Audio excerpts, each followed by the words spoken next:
Christine here with the Tuesday 2-Minute Tax Tip. Of course, we're always trying to avoid trouble with the IRS. That's the goal.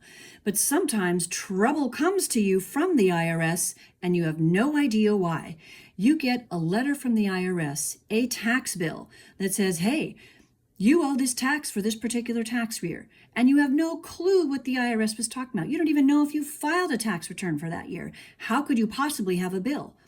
Well, the best way to check is to go into your account transcript with the IRS. That's your number one line of defense. And when you get into that tax account transcript, you need to look to see if there is a return prepared by the IRS, a substitute tax return prepared by the IRS. That's the SFR. What does that mean? It means some income was reported under your name and social to the IRS. You didn't file a tax return.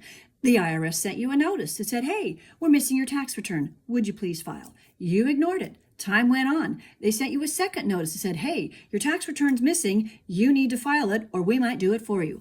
More time went on. You continued to ignore the IRS. Then zip, boom, bang, the IRS filed a tax return. They prepared one on your behalf. They took all the income and they gave you no credits, no deductions. And basically what they did is give you the highest amount of tax possible that you could pay on that year for that tax return. Now, you still have some options. You can still go back in time and prepare that tax return and file it. And hopefully there's a lesser balance due. But you can also choose to pay the amount that the IRS is saying is due because you might not remember, too much time has gone by, and sometimes you just got to bite the bullet and pay that tax.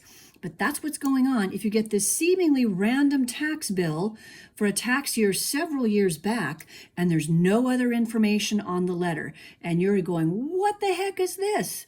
It's probably an SFR. So get into your account transcript with the IRS, go down, look for the transactions, and did the IRS file a substitute return on your behalf? Thanks for watching. Like, subscribe. See you next week.